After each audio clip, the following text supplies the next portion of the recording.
Hola, hola, ¿cómo están queridos compatriotas? Bienvenidos a Perú Sin Filtro, tu canal dedicado a ofrecerte noticias diarias de la coyuntura peruana. Y bueno, arrancamos rápidamente con la primera pepa que lleva como título que lo dejaron libre. Pues ¿a quién? Pues al sobrino de Pedro Castillo. Y es así, pues recientemente Fray Vázquez, sobrino del expresidente Pedro Castillo, salió en libertad por orden del Poder Judicial. Esto después de entregarse a la justicia en enero del 2024, tras haber pasado varios meses tras las rejas mientras era investigado por el caso Puente Tarata. Este escándalo destapó cómo el sobrinito con total confianza entraba y salía de Palacio de Gobierno como si fuera su casa, utilizando vehículos del Estado para su beneficio personal. Lo que da mucho de qué pensar es que las pruebas lo señalaban como un pilar fundamental en los actos ilegales de Pedro Castillo. Su liberación sorprende a muchos y deja en evidencia cómo trabaja en verdad el sistema judicial. Y es así, pues mientras el Poder Judicial libera personajes con vínculos oscuros, en otros sectores del país, la influencia política parece extenderse hasta las universidades, afectando la libertad de expresión. Pues la segunda pepa lleva como título Chirinos movió los hilos en universidades. Universidad de Lima despidió al profesor que protestó en su contra. Y es así, pues recientemente la Universidad de Lima despidió a uno de sus docentes, quien fue captado en una protesta en contra de la congresista Patricia Chirinos. Este incidente ocurrió en el bar La Noche en Barranco, donde la congresista y su acompañante, el legislador Luis Aragón, fueron expulsados en medios de insultos y críticas por parte de los asistentes. Tras un comunicado de la Universidad de Lima, señaló que el comportamiento del docente es incompatible con los valores y principios de la institución, razón por la cual decidieron disolver todo vínculo laboral. Como se sabe, Patricia Chirinos, quien se ha caracterizado por su polémica figura política, no dudó en pronunciarse tras el incidente, defendiendo su postura y condenando la violencia en su contra. Sin embargo, muchos critican la decisión de la universidad, considerando que el despido del docente es una medida excesiva que atenta en contra de la libertad de expresión. ¿Y tú qué opinas de esta noticia? Déjamelo saber aquí abajo. Por otro lado, las declaraciones de un ministro han generado miles de críticas por su desconexión con la realidad del país. Pues la tercera pepa lleva como título El Perú no pasa hambre y comemos contundente. Polémicas declaraciones del ministro de Desarrollo Agrario. Y es que en unas declaraciones a la prensa, el ministro de Desarrollo Agrario y Riego, Ángel Manero Campos, desató una gran controversia al minimizar un informe de las Organizaciones de las Naciones Unidas para la Alimentación y la Agricultura, donde se señala que más de 17 millones de peruanos enfrentan hambre. Una situación que el ministro calificó como una exageración, argumentando que si esto fuera cierto, Perú no tendría un alto índice de obesidad.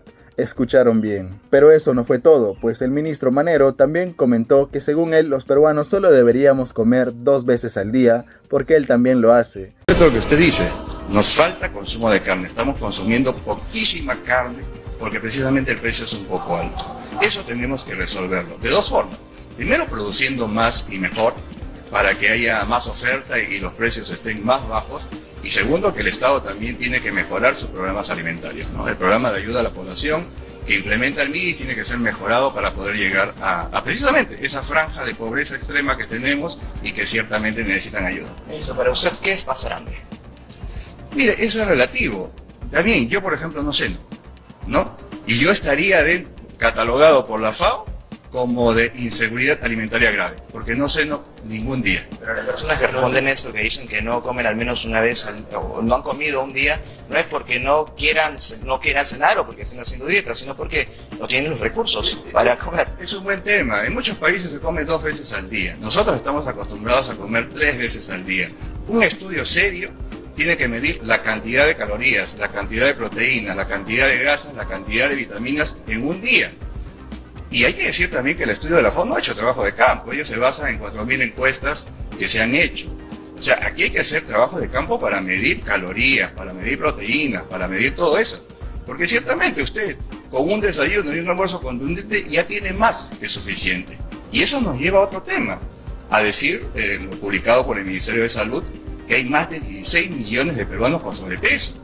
Es precisamente porque tenemos sobreingesta de calorías principalmente. De modo que reconocemos que en el Perú hay pobreza, reconocemos que en el Perú hay anemia, ¿no? Pero también en el Perú hay mala alimentación. No es usted que en el Perú hay hambre.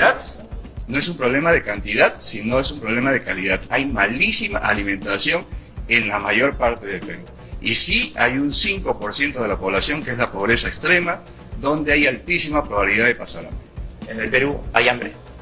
No, esa es una frase que no la podemos permitir. Mire, el Perú es la capital de la gastronomía mundial.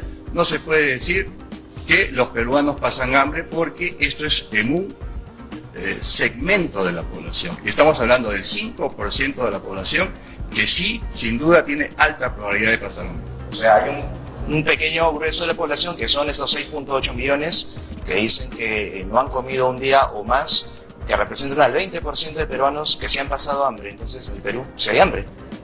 No, yo discrepo de esa cifra. Yo sí creo que el 5% de la población que ha informado el MIDIS, que informa el INEI, que es de extrema pobreza, y el 5% de la población son menos de 2 millones de peruanos. Allí sí hay altísima probabilidad de pasar hambre. Aquellos que no llegan a la cobertura de comedores populares, no llegan a la cobertura de clubes de madres, no llegan a la solidaridad de familiares, ciertamente pasan hambre, y eso se da principalmente en el sector urbano. Pero es muy cierto lo que usted dice. Nos falta consumo de carne, estamos consumiendo poquísima carne porque precisamente el precio es un poco alto. Eso tenemos que resolverlo de dos formas. Primero, produciendo más y mejor para que haya más oferta y los precios estén más bajos.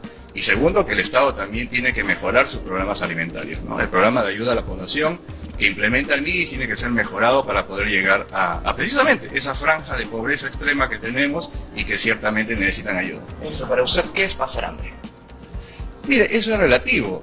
También yo, por ejemplo, no ceno, ¿no? Y yo estaría catalogado por la FAO como de inseguridad alimentaria grave, porque no ceno ningún día. Pero las personas que responden esto, que dicen que no comen al menos una vez, o no han comido un día, no es porque no quieran cenar o porque estén haciendo dieta, sino porque no tienen los recursos para comer. Es un buen tema. En muchos países se come 2 veces al día. Nosotros estamos acostumbrados a comer 3 veces al día. Un estudio serio tiene que medir la cantidad de calorías, la cantidad de proteínas, la cantidad de grasas, la cantidad de vitaminas en un día.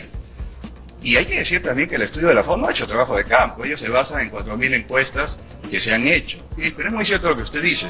Nos falta consumo de carne. Estamos consumiendo poquísima carne porque precisamente el precio es un poco alto. Eso tenemos que resolverlo de dos formas. Primero, produciendo más y mejor para que haya más oferta y los precios estén más bajos.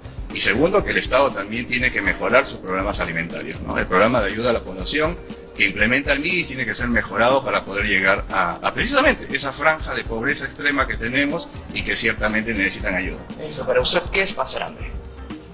Mire, eso es relativo. También yo, por ejemplo, no ceno, ¿no?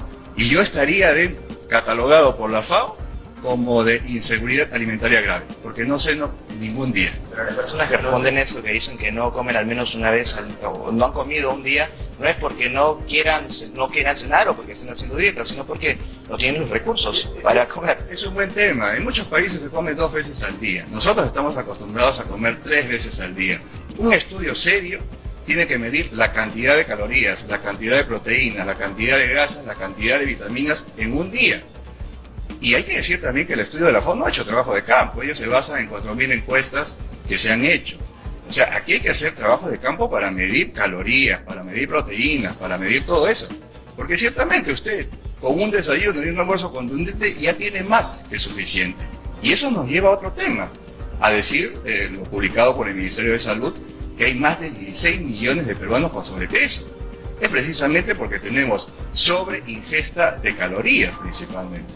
De modo que reconocemos que en el Perú hay pobreza, reconocemos que en el Perú hay anemia, no, pero también en el Perú hay mala alimentación. No es que en el Perú hay hambre. No es un problema de cantidad, sino es un problema de calidad. Hay malísima alimentación en la mayor parte del Perú. Y sí hay un 5% de la población que es la pobreza extrema, donde hay altísima probabilidad de pasar hambre. En el Perú hay hambre. No, esa es una frase que no la podemos permitir. Mire, el Perú es la capital de la gastronomía mundial. No se puede decir que los peruanos pasan hambre porque esto es en un segmento de la población. Y estamos hablando del 5% de la población que sí, sin duda, tiene alta probabilidad de pasar hambre. O sea, hay un pequeño grueso de la población que son esos 6.8 millones que dicen que no han comido un día o más, que representan al 20% de peruanos que se han pasado hambre. Entonces en Perú sí hay hambre. No, yo discrepo de esa cifra. Yo sí creo que el 5% de la población que ha informado el MIDIS, que informa el INEI, que es de extrema pobreza, y el 5% de la población son menos de 2 millones de peruanos. Allí sí hay altísima probabilidad de pasar hambre. Aquellos que no llegan a la cobertura de comedores populares, no llegan a la cobertura de clubes de madres, no llegan a la solidaridad de familiares, ciertamente pasan hambre, y eso se da principalmente en el sector urbano. Ya que considera que es suficiente. Estas declaraciones han sido duramente criticadas en las redes sociales, ya que parecen ignorar la realidad de las zonas rurales y pobres del país, donde la anemia y la desnutrición son problemas graves que se enfrenta todos los días. ¿Y tú, querido compatriota, qué opinas de las noticias del día de hoy? Desde la liberación del sobrino de Pedro Castillo, pasando por el despido de un docente tras expresar su opinión y hasta las desconectadas declaraciones de un ministro. Házmelo saber aquí abajo en los comentarios y yo estaré encantadísimo de saber tu opinión. No te olvides suscribirte a Perú Sin Filtro y activar la campanita de notificaciones para que no te pierdas ninguno de nuestros videos diarios. Nos vemos en el próximo video.